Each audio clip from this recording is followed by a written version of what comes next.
Ndinokuchingamidzai pano pachirongwa papaivapo kare audiobox patiri kupfuurira mberi nebhuku redu Kumuzinda Hakuna Woko. Takasiya Mai Maidza naMai Gwati vachikurukura vabva kumunamato kumba kwagura. Tiri kupfuurira mberi nechitsauko 7. Dai vana Mai Gwati vakaziva kuti izvo vainge vachingonotaura kudai, Gura aiva atove kwamunondidii kare, handizivi kuti vaiita sei. Pakangonzi munamato wapera, Gura akabva aenda kumba yake yokurara ndokundoti micheka yesvondo kochono. Hosho kwakadaro uko kandei, ndiye nerimwe sasa rese rikwemba iye bodyo, hutu nezasi kwemisha yavanhu kwamunondidii. Ava Mai Sekai nambuya vavo vakafunga kuti baba vaSekai vainge vaperekedza vamwe. Varume vamarombe vakafunga kuti vachaona Gura, vakataura nenyaya yemari, asi havana kumuona. Minisita naRodza vakamboda kumira vari kusuo guru, asi vakazoona kuti kunze kwaenda, ndokuendawo kudzimba dzavo vachidzungudza misoro. Vakati kuti riri shavi rainge rabata Gura nenzira isina kunaka, chainge chabaya chikatyokera. Zvaakasvika kwamunondidii, akasvika ava kuwaridza kuti achirara. Kuzoda kuvata, asi wava kuda kundipfigira kunze kani. Gura akadaro achipinda mumba umu. Uyu munondidii akabva amira zvaiita ndokuti, ndiwe mudiwa, ndenge ndoti hauchauya pamwe waperekedza vamwezve vesangano. Akapedza kutaura izvi oenda kundombundira Gura. Zvipi izvi? Uri kuti ndingaswere ndichitevedza mapenzi here? Vari kupenga ava. Unofunga vanhu vangauye kuzoita munamato pamba pemunhu zvisina taurirano mukati, wakambozviona kupi? Handiti vakuti wava hwai yarasika, vari kuda kukudzora kuti uende kusvondo. Handinatsozivi, kurasika uku unoreva kuti vava kuziva izvi here, kana kuti vari kungotaurawo zvavo. Asi akataura musangano wacho ndiani? Ndimai Sekai? Handifungi, nokuti atotanga kugadzirira nhasi uno. Zvino unofunga kuti vanhu vesvondo ava vangabva vauya kuzoita munamato pamba pako pasina vadaidza, pasina kana neguhwa iro vakanzwa here? Ndozviri kundishungurudza izvozvo. Asi kana vava kuziva zviro zvatoipa apa. Kana mukadzi wako asina kuvakoka, zvinoreva kuti vava kuzviziva. Saka toita sei? Kuti nyika yava kuziva izvi, zvaive nani kubva muno, nokuti izvi zvinozondinyadzisa. Zviri nani kuseurwa gotsi usipo. Kunyadziswa nani? Kuti ukaramba uchida kuita good boy kusvondo, unonyara hauregi. Saka ndiri kuti, ndikaramba ndisingaende kusvondo, ndichigara muno zviro zvinoipa izvi. Asi apo wataura, wakagadzirira here tibva taita mufambanyore manheru ano? Handina. Zvendine mari yesangano iyo ndiri kuda kuvapa, saka tozozviona svondo inouya. Asi imari 100 nepondo rine pondo 1. Iwe wakapusa chaizvo. Mari yose iyi taigona kuzondoishandisa. Uri kuti anozoziva uko tinonga tiri ndiani? Mari yangu ndinayo hangu. Asi izvi wataura izvi ndichaona kuti tingaite sei. Akadaro Gura ava kubvisa mbatya dzake. Akazobva kwamunondidii kunze kwaenda chaizvo. Izvi zvakaramba zvichinetsa Mai Gura, zvokuti voinge vogara mwoyo wavo wakasvibarara. vakatadza kuona kuti murume wavo ainge oshaya nyadzi sei. Kuita kwake kwainge kwatopinda nomwenje mudziva. Dai vainge vabvunza vamwe vavo vaidai vakaudzwa, asi pamusana pokuti vaiti kana vaita dambudziko ravo, vaibva vangonama miromo vongozvidya moyo. Hapana icho vakagona kuwana. Vamwe vangadai vakavaudza kuti chiKristu hachirape hosha yokudyiswa. Zvinhu zvechivanhu zvinorapwa nezvimwe zvechivanhu, kwete kuti chiKristu chirapwe nezvinhu zvechivanhu kana kuti chivanhu chirapwe nechiKristu. Dzimba zhinji dzakaparara nehosha iyi, vanhu vazhinji vakafa pamusana peganga idzo iri.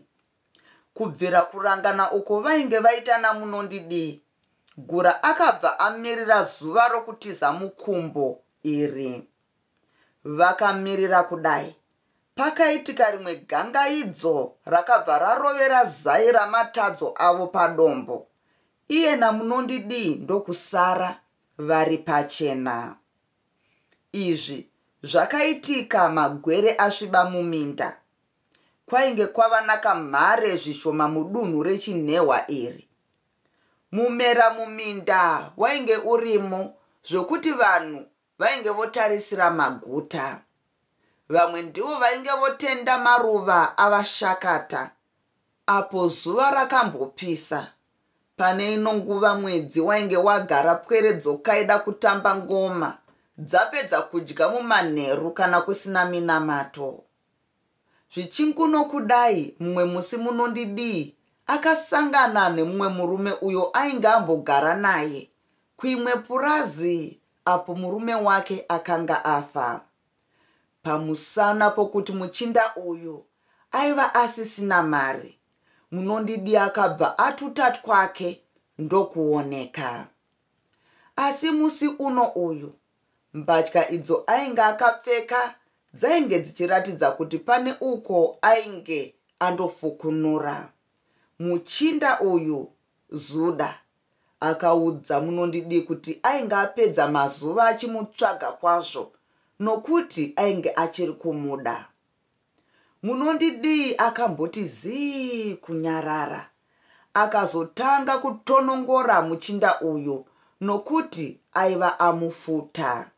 Akati iye aiva oda zvechechi, izvi zvamapoto ainge asisina basa nazvo.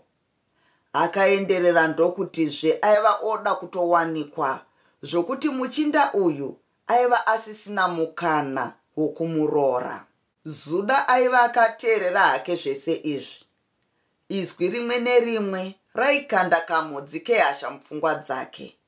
Apo munondidii akaona izvi, akabva ati zii, nokuti aiziva izvo zvaireva. Zuda aiva asina kana nokusanduka kwose. Aiva achiri iye Zuda wamakare, pamusha pokunyarara pamwe nehasha. Izvo waigara neni, waidanana nomurume uyu here? Zuda akabvunza. Kwete, akatondiona zvandakauya kuno. Zvino hauone kuti uri kuirasa here? Ini ndakakuonera mumapurazi ndikakuroora. Hauna kundiudza kuti une kumusha. Wapedza mari dzangu wobva wanditiza. Ini ndikati katye hazvinei hazvo. Nhasi ndouya kuzokutora. Wava kunditi uri kuda kuroorwa. Zvinorevei izvozvo? Iwe wakandiroora chirudzii. Uri kuti kutora mukadzi wesa mumba kuroora here? Vamanyika havadaro. Kunotobviswa makumi. Saka ndauyaka. Handiti kusvika kuno uku nditapitapa, handiti kana ndichikuda ndikutevere kuno. Zvose izvi kuti kandione kuti ndingabvisire here. Ini ndine mari yokukuroora. Ndini ndakatanga kukuda. Saka ndine mvumo yokuti ndikuti mukadzi wangu. Takarambana here. Ko, kuuya uko ndakaita kuno uku, unoti kwaiva kukuda here? Dai waida zvokuroorwa ungadei wakauya usina gupuro here, izvo uri kunditi kuroora. Saka ndakaenda hangu kune avo vanopa makupurozve. Handiti iwe waimirira kubvunzwa. Chiona munondidii, zvekudambura waya izviregera. Kana wakaenda kune vasingamirirwe kubvunzwa makupuro kubva chindida. Ava havana nguva yekukupa gupuro kaava. Munondidii akabva ati bwai bwai nazvo. Akashaya kuti obata papi. Zuda aiva aramba kuzinzirwa pasi sendere. Munondidii aiva ashingirira norwake rwumbo. Zvinoreva kuti aida kuroora zvedika. Asi kana akada zvake ko, gura anozoita sei naye. Idzi ipfungwa dzaingunomhanya mumusoro wamunondidii apo Zuda akazotanga kutaura. Iwe munondidii, ndakakuda. Zvendinokuda kuti uve mukadzi wangu. Kana usingachadiba, unondipa mari yangu yose yawakadya nhasi uno. Kana ukasandipa, nhasi unondoona. Ndinonzi Zuda ini. Achidaro muchinda uyu akabva aburitsa banga ndokutanga ari nanzva mberi kwaro, pedzezvo ndokuriti kwekwe pachitsitsinho chebhutsu yake. Munondidii akaona yowe, Zuda nebanga hana ichibva yati tigu kurova. Akabva aziva kuti akaita zvokutamba, Zuda haizotamba naye.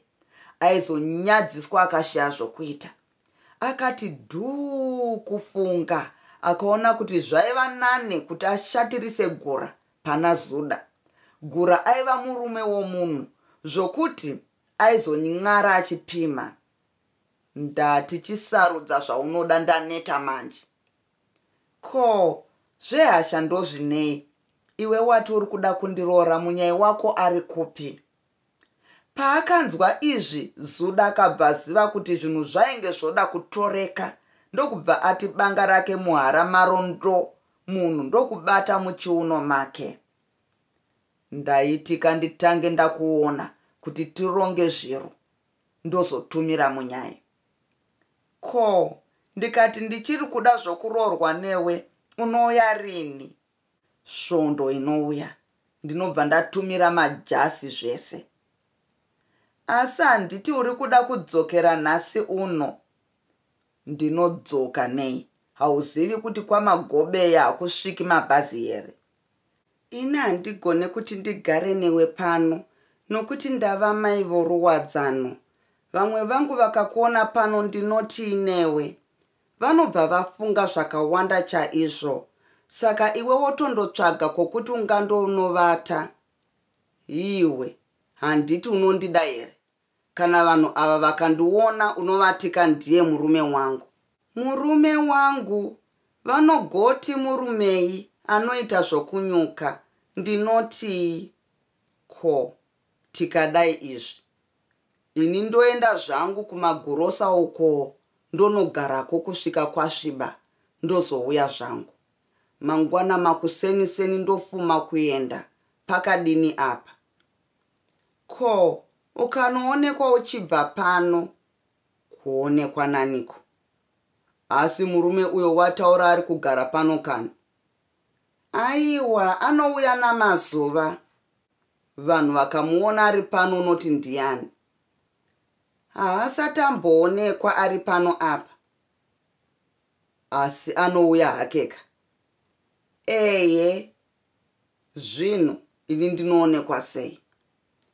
Zvakanaka, kubva chiita izvo wataura izvozvo, ndozokuona manheru. Chienda nomumagwere umu. Asi ukandiita benzi, kana kuti ndikaona munhu kuno manheru, hameno kuti ndinoita sei. Vasikana, asi unopenga, munhu wavava kutaura ndoupi zvakare? Zuda haana kuzopindura. Akabva aramba nyerere zvake, ndokuwira munzira, oenda kumagirosa. Uyuwo munondidii akabva asara odzokera kumba kwake. Akasvikoti gada pachigara majaya, ndokubva ati bu. Baba vangu iwe, gore rino hakuna chakanaka. Ndokubva agara pasi oda kuti afunge kuti oita sei. Achibva ashaya chokuita. Akada kuti ondotaurira Gura. Achibva ashaya kuti aindomutaurira sei. Gura ainge ari mubishi rokututa uswa wokuisa mudanga make navanasikana vake. Izvozvi ainge ari kufunga kuti akangoti tsvai chete onzvenga oenda kumbika yake. Asi kuziva kuti mbika yainge yateiwa mambure misimboti chaiyo. Uyuwo munondidi akabva zviti pasi bvi ndokurara neshungu. Akazopatika pava pasipo ndokubva ati amheno zvazvo chauya. Mumwoyo make akanga achiti dai Gura akasauya zvake. Sekai, chipfigira mombe idzi. Unyatsopfigira nokuti handidi kuti dzipwanye.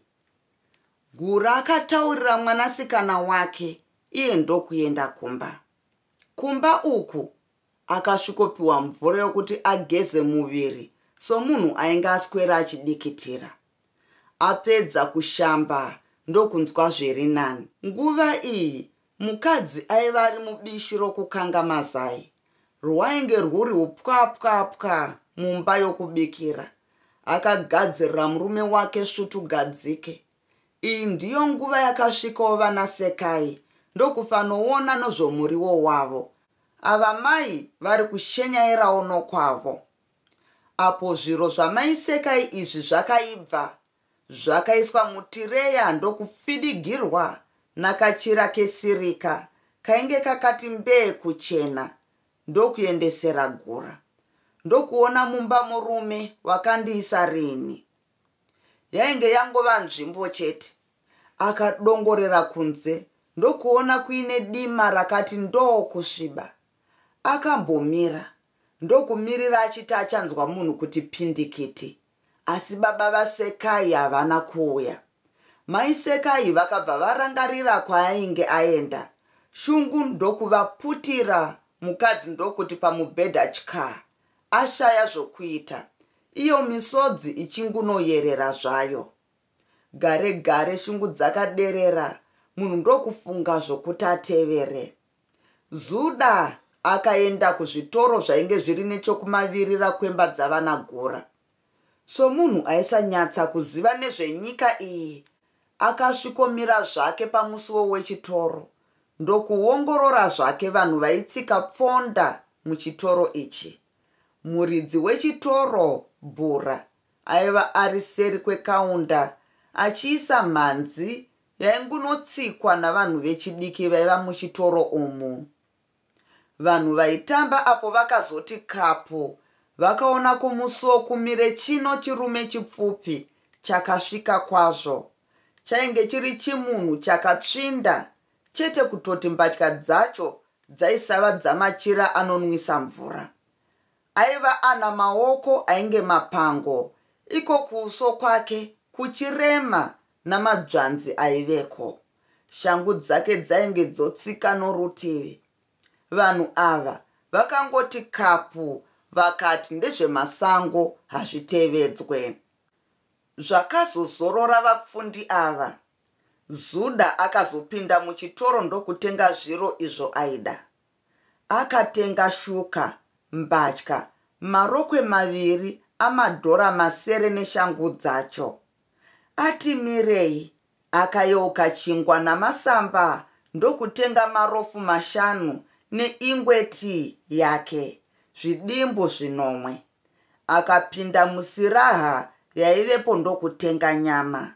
Izvi zviro zvaive zviri zvokundopa mudzimai wake, uyo aiva asingazive kuti ainge ari kumutamba zimunzwa mundove.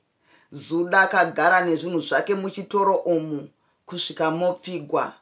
Apo chakanzi chapfigwa, Zuda akabva awira munzira oenda kwamunondidi. Aifamba hake zvishoma kuti azosvike kwanyatsoti tsva pasisina aifamba.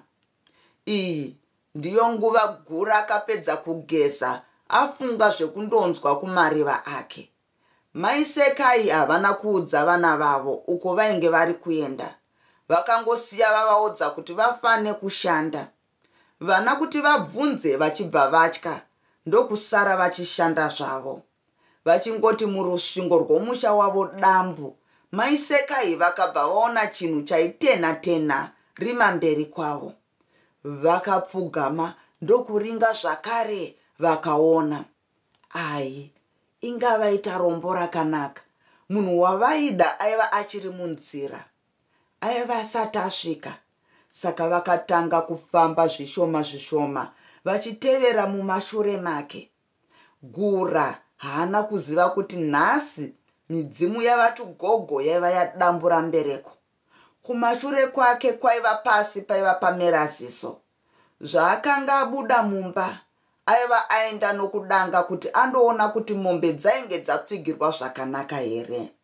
Apedzezvo aiva awira munzira, asi haana kuziva kuti gotsi rapera nokutsetswa. Zvaakabva pachitoro apa, Zuda hapana paakazombomira, nokuti kunze kwainge kuine rima. Hapana ainge achizomuona achisvika pamunondidii. Mazwi amunondidii aiva amupa chivimbo zvokuti ainge atoona saroora kare. Pane ino nguva ainge aronga zvokuti atumire munyai. Achingunozvishungurudza nepfungwa idzi, akaerekana asvika pamukova wamunondidii. Mumba maingove nemwoto, kutaura kuti munondidii ainge achiri kunzwa. Akati kandei maziso mberi kwemba, akaona kuino munhu womurume aibvako. Murume uyu aiva murefu. Kufamba kwake kwairatidza kuti aiziva nazvapamusha apa. Akada kuti ati zvimwe ihanzvadzi yamunondidii, zvichibva zvaendana pamwe. Munondidii akanga amudza kare kuti aiva akabarwa ari ega. Kuti ati ndibaba vacho, zvakaramba, nokuti vabereki vamunondidii vaiva vakafira kumuzukuru wavo. Izvi Zuda aiva azvinzwa neshamwari yamunondidii, Tapi. Zvino munhu uyu aiva ani? Kufamba kwake nechimiro chomurume uyu chairatidza kunge chechidiki, zvakaita kuti Zuda abve anyumwa. Zvokuti amirire kuti aone zvaidiwa nomuchinda uyu, hazvina kuzombouya mupfungwa dzake. Munhu nando haiuya kumba kweshirikadzi nguva dzakadaro. Saka munhu uyu ndiye ari kudawo muchero uyu nhai. Munhu uyu akaramba achiuya, semunhu aigara akaita sebanga nebakatwa. Zuda akati mutoro wake pasi tsve, ndokubata muhomwe make, wanei akamira zvakanaka. Ndombotura mafemo ndichitenda rutsigiro rwenyu. Ndini wenyu muverengi Tete Chichi. Ngatipfuurire zvedu pamberi. Uyu wogura somunhu aiziva kwaienda akabva ananga kunhanga yamunondidii. Ava mai Sekai vainge vamirira kudididza kuti vandodaidza vatugogo, nokuti zviro zvainge zvaitika. Apo vakanzwa izwi richidaidzira, izwi rainge rine hasha noukobvu hwaivhundutsa. Ndiwe ani, iwe unouya kumba kwemukadzi wangu usiku huno? Mai Sekai vakabva vati kabu nazvo, ndiye rambei dzorototo vakamira. Ukuwo murume wavo akabva amira sabatwa nechando. Akaramba akadaro, ukunyakutaura aiva ari kutaratara mukova achidzova. Gura akada kuti atize, akaona kuti angakuvare. Akaonazve kuti munhu ainge ataura ainge asiriwo munyikamo. Paainge akamira haana kupaona. Akanzwa apamhidza zvakare. Ndati ndiwe ani unouya kumba kwomukadzi wangu usiku huno? Munondidii akabva ati kwakadaro uko svakukire. Mugoti wainge achibika nawo wosara uchipinda muchoto. Iye odongorera napahwindo kuti aone kuti zvinyi zvainge zvichiitika. Paakanzwa izwi raZuda, hana yake yakada kutsemura dundundu nokurova. ndiwe ani iwe unondibvunza pamba pomukadzi wangu? Zvaakanzwa izvi, Zuda akabva aziva kuti yena Rosi Keremu. Akabva ati, zvakanaka, kana ari mukadzi wako zveshuwa-shuwa chaizvo, ngatipindei titaurirane. Handipinzwi mumba nemhombo ini. Kupinzwa mumba mangu newe iwe, unopenga chaizvo. Kana usati waona kurohwa nhasi unokuona, hakusi kupurazi kuno uku. Gura akataura izvi, akananga kwaiva naZuda. Achifamba kudai, akabvaona kuti vai, kupenya, achibva aziva kuti ibanga iro. Ipapa akabva atsika chimutanda, ndokubva achiti nhonge achitaura. Kuno hakurwiwi namapanga. Unofa wakapfugama, nyika ino inoyera ngeyevamanyika. Kana uchida zvokurwa zvakanaka, kana uchida kuchengeta upenyu hwako, siya banga pasi. Gura aive oparedza. Uyuwo Zuda somunhu ainge anyeperwa namunondidii nozvokurasika kwavanhu mumasango pamwe nokuyera kunoita dzimwe nyika. Akabva atya kusevenzesa banga. Akati, zvandakapiwa naMwari izvi zvinokwana. Zvokurwa nomumwe murume anofema aiva akazviramba kare kwazvo. Uyu munondidii mumba umo ainge ari yaiva yangova mvura yoga. Aiti akafunga zvaizoitwa naZuda, zvaizoitwa namaisekai, akabva angoti vizhu nazvo. Paakaona dzivo roda kudzika midzi, akanhasvikira kunze, ndokunzwa warira mubhadha. Nechinguvacho akanzwa muzvina mubhadha ayuwira pamusana pechibhakera. Akati nechemadziro, poterere ndeseri kwembatso. Apo Zuda akaona Gura asina kuputsika nechibhakera chake, akabva aziva kuti pane basa. Akaona kuti akunde aizofanira kurwa zvine simba. Akamutema chamatsenga nzungu, ndokuona rume zee ndiye kwakadaro uko mhikiti. Ndikarotema nomubhadha, Zuda ndiye nzve, ndokuchiregerera chimwe zvekare. Gura achibva paroma pasi. Haana kana kumbopedza nguva aripo. Rume rakatenderera nechimbi, zvokuti jombo yaZuda yakazosara yotsika ivhu munhu atomira kare. Mubhadha hauna kuzozivikanwa kwawakaenda. Asati afunga zvokuita, Zuda akairohwa yomudumbu, ndokuti tatari kwakadaro uko mpikiti ndiye achibva aseka zvake. Gura somunhu ainge arovawo nesimba akabva azvishayirwa. Akada kuti ndikarotema zvakare ndiye nzve, ndikaropama nerimwe bhanang'ana wane sango rakaipa. Akabva ati, varume, gumbo ngarivhunike zvaro, ndinoisa rimwe ndiye nemba yamunondidi pote. Zvakanangana tsuro nembwa. Zvavakaona kuti dzivo raipa, maisekai vakabva vati muberere remba yamunondidi verere, ndokumira zvavo vachiona bhaisikopo raiitwa nomurume wavo. Vakati nhasi tsvatu waro, waita haubviri. Vachingunozvitetena nezvizvi, vakabva vanzwa mutsindo womunhu aiuya neberere. Vakavhunduka chaizvo nokuti vainge vashaya kuti ndiani. Havana kumbofungira kuti munondidii angauye nekwavainge vari, nokuti izvi ndizvo vainge vari kushaya kuti zvaizoita sei. Vakanyatsocherechedza munhu ainge achiuya kwavari, asi uso hwake hwakatarisa sure kwaaibva. Vakazoti ava pedyo vakaona inga ndiyo nyama iyo vainge vari kutsvaga iyi. Saka uyu munondidii akazonzwa yarira nehosho yenyarushanu, achibva angoti mwanda neko ainge abva, zvikati zvese namaisekai. Vakati vachiti pano neapo ndiye zvejamana ndiye zvese murwi chuu mwi zvakadaro. Maisekai vakashaya kuti munondidii aroverana nani. Asi havana kumira vachida kuti vasuname kuti vanyurire munondidii. Vakabva vainzi iyo shangu ndiye dzedzere kwakadaro, simba wanei rapera, mukadzi ndiye pasi nyondo. Shangu yainge yavabana yainge iri yemurume wavo. havana chavakanzwa zvakare. Uyu Zuda paakati peku akaona marokwe kuti peu munhu aruma pasi achibva azvishayirwa pazvo.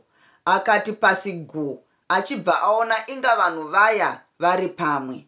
Vainge vari kukakaritsana zvokuti uya uone. Waingonzwa nyenye imbatya idzo dudu ndirege. Zuda haana kuzomirira izvi.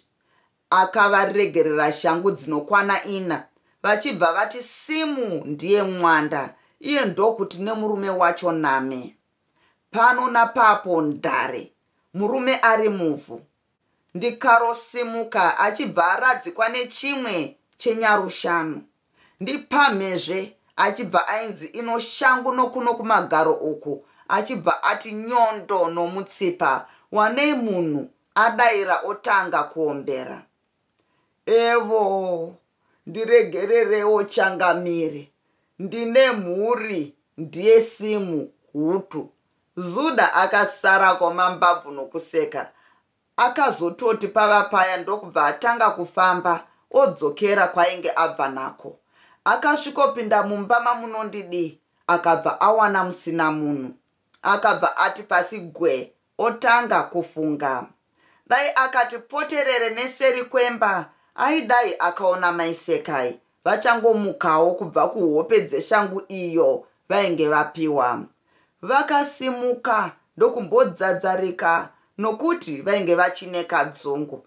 Vakazoti pava paye ndiye munhu onzwa zviri nani. Vakafamba vodongorera napafafitera mumba mamunondidi, ndokuona mino murume akabata rushaya akagaramo. Vakabva vachimbidza kubvisa uso hwavo ndokubva vabva apo vopinda munzira. Mumwoyo mavo mainge muine rokuti tsuro hapo nerutsva kaviri. Kunyarara kwainge kwaita pamba apa kwairatidza kuti murume wavo ainge ava kumba kare, kana kuti pane uko ainge atiza namunondidi vachienda. Vakabva apa pfungwa yokuti kana aenda kumba zvimwe vaizomubata asati asvika vonzwa kuti anoti. Iko zvino munondidi aiva ari pakati chaipo pomunda, akahwanda zvokuti kana imbwa chaiyo yaisamuona. Ainge akati kana chikatonhora sei nhasi ndinofa ndiri mombe. Uyuwo Zuda akamira kona inga nguva dzapera. Shungu dzakamubaya zvokuti akabva afunga kututa twake nousiku iwoyo. Vachiti pachikomo chedanga ravo vhu, maigura vakaona munhu aiva mberi kwavo, vachibva vaziva kuti aiva murume wavo. Munhu aingunotsika matama enzira sechidhakwa. Zvino kwainga kwavanaka kuchena, zvokuti vainge vave kuona zvakanaka, nokuti kunze kwainge kwaenda. Vachitarira kudaro, vakaona dzadzari wanei mugomba pfuva baba vanhiya. Nechinguva nasimu chikomba chotanga kudzadzarika zvekare. Ava amaigura ndokubva vati tsau, votora kanzira kukugurisira vachienda kumba kwavo. Vainge vachivira mumwoyo mavo sehari yapiswa zuva rose yoga yoga. Ndatenda nokuteerera kwenyu.